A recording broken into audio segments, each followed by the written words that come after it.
morning, ladies and gentlemen, and welcome to the Inside Scoop. I'm your host, Big Bubba. Along with me today is my co-host, Joey. And today we have a special guest with us. I've been talking about him for a couple of months now. Local wrestling nostalgia, local independent scene legend, Mr. Corey Lancor. Hello. How you doing, Corey? I'm doing good. Welcome to the Inside Scoop. Thank you. I'm glad to be here. Awesome. Well, the first thing I'm going to talk about is I hope all of our veterans had a safe, happy holiday with their families. And I think I speak for a lot of us. It's good to see there's no more political commercials on TV. Thank God. It's getting to be crazy. For those of you who don't know or have been asleep for a while, President Donald Trump will be our 47th president. He got reelected. Two-time champion, like a wrestler. I believe it or not, but I know President Trump is a Hall of Famer, is he not? Yes, he is. He's a WWE Hall of Famer. He had a WrestleMania moment where he shaved Vince McMahon's head. WrestleMania 23. Yep, see, right. You two are going to ping-pong each other. And each other. A Stone Cold Stunner from Steve Austin to Trump. Wow, okay. I didn't know that. Same show. That's why I have Corey here, because he's got more. If I have to say this, and I'll say this with all justice, I know my wrestling. He may know wrestling better than me. In fact, I think I admit he will know wrestling better than me.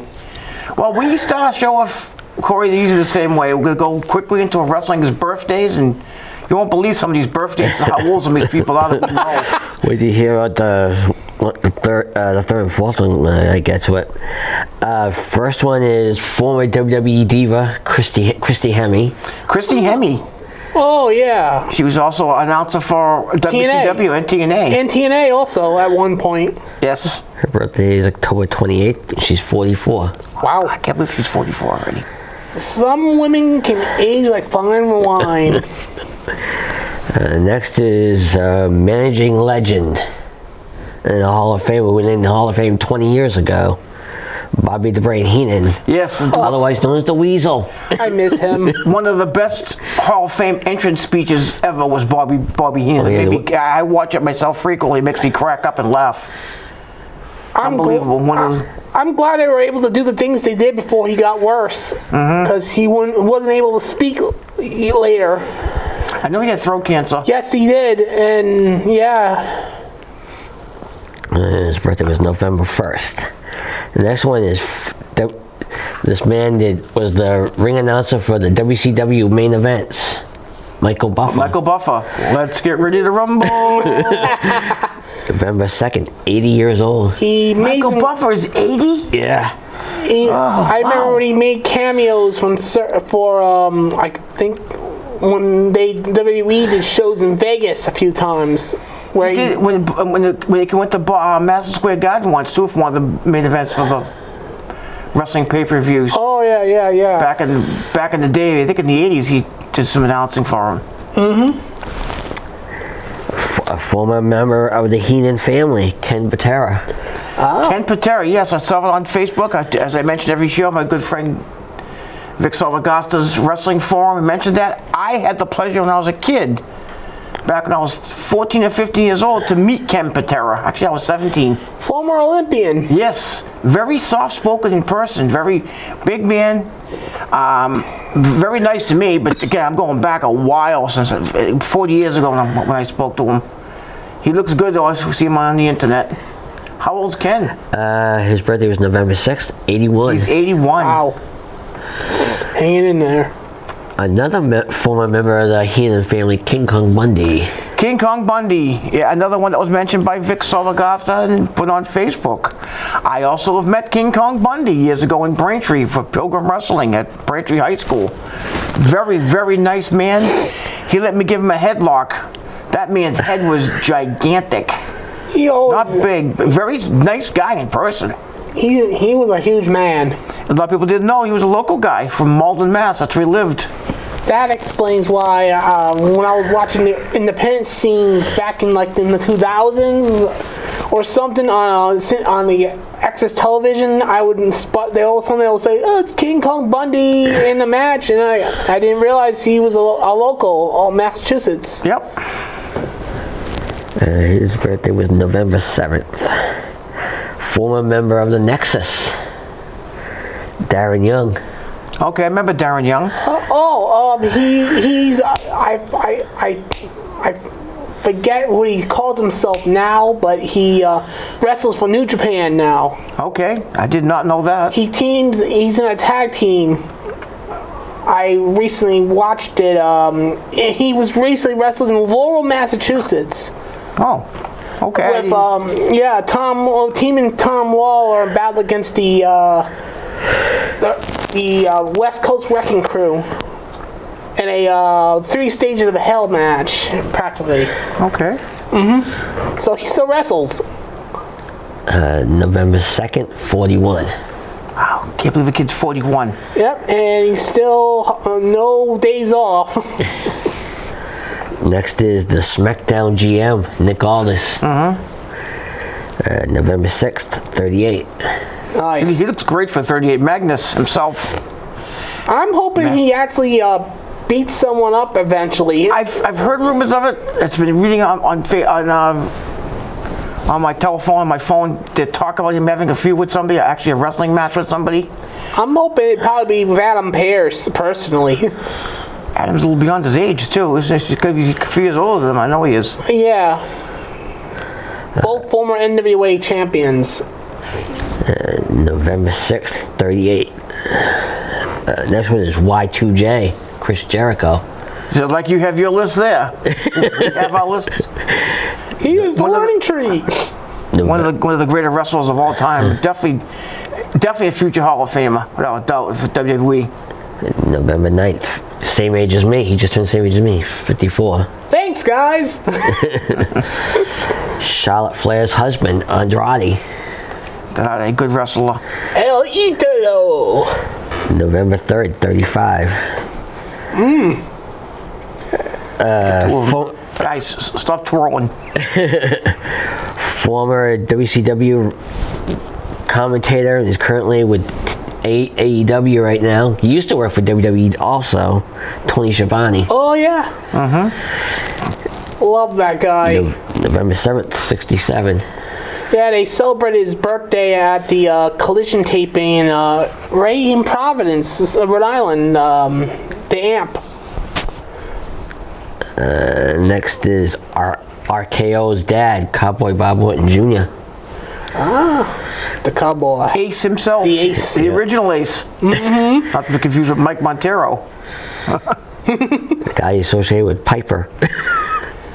November 10th, 74. Oh, he's already 74. Next one is, oh yeah! The Macho Man. It was November 15th. Bill DeMott, who used to be WCW wrestler Hugh Morris. Yeah, and he was also traded for WWE. A little controversial. He was really hurting people. I know that. They fired him, of course. How old's Bill DeMott? His birthday was November 10th. He's 58. He's my age. And for one half of the Iconics.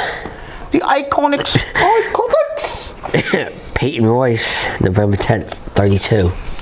Who could be in the Iconics right now? Chelsea Green, I think, would fit right in there as a third Iconic, wouldn't you? Probably.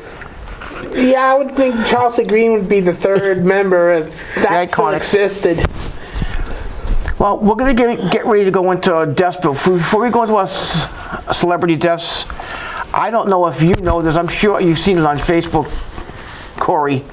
One of our local friends, boyfriends, a man who I sat next to several times, independent shows over the last years.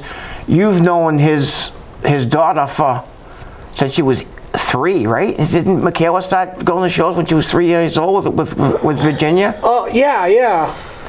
David Shaw contracted about 3 weeks ago, come down with spots in his lungs. Well, long story short, on Veterans Day, he passed away at the age of 54. That sucks. He just found out. I just got the text on this past Friday, folks. he's got 4th-stage lung cancer, and Oh, my Lord. 48 hours later, and they were telling Virginia he probably has 2 years left. He had 2 days left. Oh my gosh. He passed away. If you hadn't seen that, he had passed away. I think I saw something on Facebook. Something I didn't know who she was talking about until, and then I realized, oh man. Yeah. I didn't know if you had known that. I kind of. Corey knows who I'm talking about. David. I figured. Like I've been friends with Laura Shaw, who's very wonderful young lady. Yes, excellent. Another local fan. Before I was told by Virginia not to say anything to anybody, so I didn't. I kept it to myself. But now she's made it public, so I wanted to put it out there and give him respect. Yeah, during my show. I give respect for that. Let's go into our other. We have a lot to get to. Yeah, we got other celebrity deaths now. We got 3. All right. First is LA Law star Alan Rachins. Okay. Oh. He's the one that had the same hairdo I did when he was No hair? Next is record producer Quincy Jones. Yes. Oh yeah, I heard. Legend. Of that. I mean, every time you watch Sanford and Son have an opening, that's all Quincy Jones.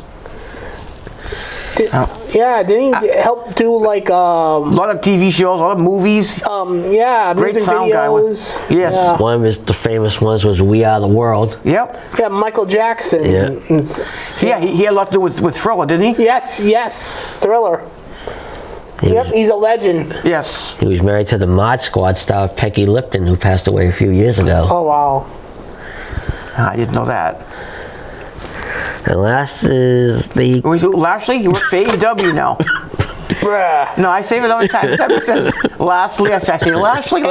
He's in AEW now. Thanks for the moment breaker. Attention breaker there. Candyman star Tony Todd. Oh yeah. Okay, I didn't know him, so... He did a horror series of Candyman. And he also lent his voice for other things. His last project was for a video game, Marvel's Spider-Man 2 for PlayStation 5 and coming to PC in January. Tony Todd played Venom, voiced Venom, and he passed away. He's also appeared in other TV shows too. Okay. Star Trek Next Generation, Deep Space Nine, Voyager, Hercules, and Xena. Oh yeah, I watched those shows back in the 90s. Before we go into our results from Crown Jewel, let's briefly go into our independent wrestling scene. Me and Corey had the pleasure of going to see an WWE event this past weekend. Last show of the year in Central Falls. It wasn't the best wrestling card. It was good wrestling. It was a good local show. Very good for a typical local show. I mean, the first match was one of the worst matches I think I've seen in months. Years. It will last about 2 minutes. Yeah, I didn't like that probably too much. because they started late, and so they only gave the first match so much time. Yeah, little. It could have been better. And as you're seeing this evening in Johnston at the Johnston Rec Center, the RWA, who Corey's promoting. Yes. Yeah, right now with his RWA hat and t-shirt. He's a big fan of RWA. Yep, I've been going to RWA events since 2015, late 2015. Almost 9 years. I started about 2018, I think, going to RWA. Yeah, they got their last major event, which is a long standard name, their Thanksgiving Throwdown. There'll be no Battle Royals this year for the Thanksgiving Throwdown. It's now just a name. I know, Corey, you have the lineup for us quickly here. Yeah, I do. We got the opening match is going to be, I guess it'll be opening. I don't think so. But anyway, Donnie Stacks versus Tyler Brooks, two young upcoming wrestlers. They only debuted this year, I think. And then I'm not going in whatever order, but anyway, the next match in this list I'm seeing here is the World Championship match, RWA Championship. Mike Rasa defends the title against the debuting Danny Miles, who is someone who's been been around for about 12, 14 years now. Yeah, and he's been around the independent scene for a long, long time, and yet he's finally making his debut in RWA. And he's been known to be partners with guys of the likes of JT Dunn, Trigger the OG, aka Triple H, And the Unit. The Unit, yep. And then we have the returning Antonio Atama, who's a veteran in New England scene in his own right, battling against Coach Will. Both of them are school teachers. School coach teachers. So they got a rivalry in the Little League baseball, and now they're going to be fighting in the ring. Then we got a mixed tag team match. This is actually going to be interesting one. AJP, who is the son of the owner of RWA, T Phoenix, And promoter. Yeah. promoter, teaming with Big Juicy. She is. If she wrestles. She is actually going to wrestle, because I saw a Facebook post that she's actually able to make this, because last weekend she had a bit of an accident. She's okay though. She was just a bit banged up, but should be 100% for this match, as they're going to be facing the monarchy of Ariel and BMT. She better be 100% for that match. Portuguese, The Portuguese powerhouse Ariel and her husband BMT. former RWA champion. I wonder if we'll see the Banana Girl at ringside again. Wow, her children are always there. Great kids. They don't like them. They've filled up some signs against their parents. It's funny. It's hilarious. All right, and then in our next match, it's going to be Ryan Gosling, BRG, a Major League Wrestling theme. If you watch Major League Wrestling on YouTube and beIN Sports on television, he'll be battling against Milo Mira, who does watch Fight Life. I don't know him. I think it's the guy with the pogo stick. Okay, all right. Yeah, you know him. I know the guy with the pogo stick. Then we got for the RWA Ocean State Championship, Nick Diamond defends against the Mighty Bosch. Bosch should take that title. He should. I'm hoping. Anyway, get involved. And then apparently we're gonna get a interview with people that I'm kind of mixed, because I'm a fan of one of them out of the group. The Eyes of Providence, which is a faction consists of David Morales. I don't like politicians. Christopher Sterling, and then Eddie Vegas with his new manager, who is supposed to be someone from religion. I think it's his brother, is it not? I don't know, but apparently they I haven't talked to the kid yet. They're gonna talk about, I guess I'm imagining, about the hype title that Eddie Vegas refused to relinquish to David Morales. Anyway, next match is gonna be. I think this is gonna be the sleeper match of the card. Yeah, the hype title you mentioned. Yeah, that's the hype title. But the next match is gonna be the sleeper title match of the night, I think. It's going to be Nick Marchand, who's going to have Stephen Luss at ringside, apparently, who's still out with an injury. The battle John Steele. I think that's going to be... That could be a good match. I think that could be a show stealer. And then, last but not least, though it might not... This could be the main event, or it might not, you know. The main event should be Mike Raza. But I'm just saying it's one of the main events. It's going to be an 8-man tag team match, where the Dirt City Murder Crew of Mike Montero, the Ace, Jason Devine, Ricky Medeiros, and Jamie Tucker is going to face against the Vault with, I guess, Denzel Jordan. Okay. Denzel Jordan went heel last month, like he went bad, and challenged him the Dirt City Murder Crew. Ricky Medeiros is, what's his stage nickname? The Cutter Kowalski. Cutter Kowalski, yes. Great worker. And then, Another former IWA champion, so was Mike Montero. Yeah, Jamie Tucker calls himself Big Time Jamie now. Yeah. So, like... current NRG champion, I believe. Yes, and he's also Proving Ground champion. Yeah, they're all winning. A lot of them are winning gold. But yeah, they're facing the Vault and Denzel Jordan. The Vaults consist of practically the Cashes. Okay. Davey Cash, Shay Cash, and Cash Money. Yep. Along with Denzel, it makes it an interesting team. Yeah, very interesting. Anyway, it'll be this Saturday, November 16th, at the Johnson Rex Center, 6 p.m. bell time. So get here early at 5:30. Yeah, we will be at that show. Me and Corey have got our ringside seat already reserved. Mm-hmm. Come over and say hi if you go to the show. Ooh, pleasure to talk to you. Now, quickly, I want to get into our Crown Jewel, and if you have anything listed, Law, for the next pay-per-view. Oh, and before we forget, I want to wish everyone out there a safe and happy Thanksgiving. I'm not sure if we're going to have our taping in 2 weeks because it's running the same week as Thanksgiving. I have to talk to our director about that, see if he has time for us. He might not.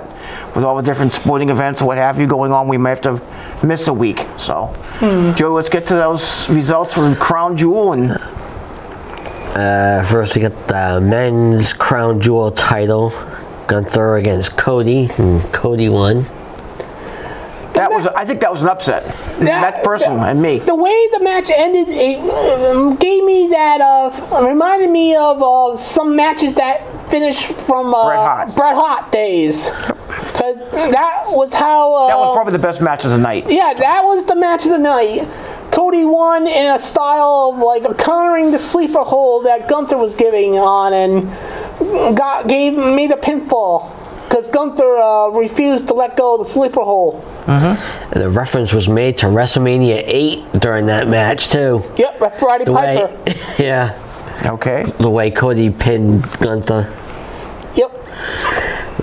Next is the women's Crown Jewel title. Liv Morgan against Nia Jackson. Liv Morgan won with a little help from Rodriguez, and I think Tiffany Stratton cost her that match. I think it distracted her. I honestly think this match was meant to protect both champions in a way, is that they don't look like they were. They both look like I guess they didn't want Nia to look weak and losing clean, so they did her dirty. Yep. Okay. But it was my least favorite match of the card. I apologize. Same here. I agree with that. Joey might concur too. The next one is Seth Rollins against Bronson Reed, and Seth won. That was a great match. Those two guys killed each other, literally killed each other. And the way it ended, I think the story between those two is far from over. If you're watching local Raw, it's way far from over. Those guys are just beating each other to death. Yeah. Next match, which didn't even take place. No. But it connects into what happened last Friday night. Yeah, Randy Orton and Kevin Owens. They just the match never even happened. They just started attacking each other, taking out officials and all that stuff. Every time the ref was about to start the match, they just took them out, and it became a no contest. And then, of course, we saw what happened on Friday with the pile driver. An illegal banned move. Yeah, a move banned from WWE, and Orton sold it like death. I hope he's not. I think really, Randy just wants some time off. Yeah, that's what I'm thinking. Next is the women's tag titles fatal 4-way. It was Bianca and Jade defending against Chelsea and Piper, and Damage Control and this new team, Lash Legend and Jakara Jackson. Yeah, from NXT. They came from NXT. They're on the CW network every Tuesday night. Yep. And I thought they were pretty. I thought that match was fun. It was fun, a good fun spot fest, But it was like, of course, we know Jade and Bianca retained. Yes, that was also a very, very good match. They all seem to work well together. It looks like Damage Control is kind of going face, aren't they? Yeah, it looks that way. Yeah, they've been face for a little bit now, since that other team, Fusion Collective started attacking them. Yep. Oh, speaking of one of the members returned this past Dakota Monday Kai. night. Yeah, Dakota Kai Kai. come back after about 4 months out of wrestling. I'm glad she's back. Or injury. She looked great. She looked great on Monday. Next was the U.S. title triple threat. LA Knight defending against Andrade and Carmelo. And basically, I mean, they ping-ponged off each other pretty good, but that was kind of an awkward-looking match. It just like that they didn't really gel together. But I mean, the real feud is Carmelo and Andrade. It's like they had to find a match for LA Knight. I'm really wishing that what they did was put the title belt on one of the other guys. As much as I like LA Knight, I think Carmelo Hayes or Andrade should have won that. But LA Knight retained. Yeah. And finally, the OG Bloodline against the new Bloodline. That was a late match we didn't even get to pick on. And the new Bloodline won that. Yeah, and the ending was just lame. I mean, it was Roman came in and got spiked and the match was over. Come on, that was just. They had a good match going up to that. It was a very good wrestling match. I've been saying this all along too. Jacob Fatu is someone definitely to keep your eye on. Jacob Fatu, I've known the guy long before WWE. He's a monster, but yeah, he's one of the best wrestlers I ever seen. He's almost like the amazingly athletic. He's almost the perfect athlete. If anyone in the Bloodline should become the next world champion, should be him. Jacob. Yes, he's really good. To keep your eye on. Yes. Well, we have just a little bit of time left here. Very quickly, we're going to spend on Corey. Corey, how long have you been involved in wrestling? Oh my God! We haven't got much time to think about it. Since I was wee little small, like. You've been going to wrestling shows, independent shows. You're like me. I've gone to over 5,000 independent wrestling shows. You've gone to tons of them too. My first independent show I ever went to, it was it was in Attleboro, downtown Attleboro, back in like could have been like 99, 2000, around the time WCW was still around. It was like Wednesday Night Market. If you're live in Attleboro here, you'll be familiar with what they used to do. And in the summertime, they had an outdoor independent show. The show went about an hour or so. Okay. Had like WCW's Rick Fuller in the car destroying everyone. I got to meet him. He was great. But that was my first independent show. But I've been a wrestling fan since I was just a pint of peanuts, like 5 years old. Wow, like four or five. Now, we hope to have Corey back on again. Yes. I want to thank AACS for having us, our director for allowing us to have our show. I want to thank you fans for continuing to watch us. Thank you all your veterans. Rest in peace, David Shaw.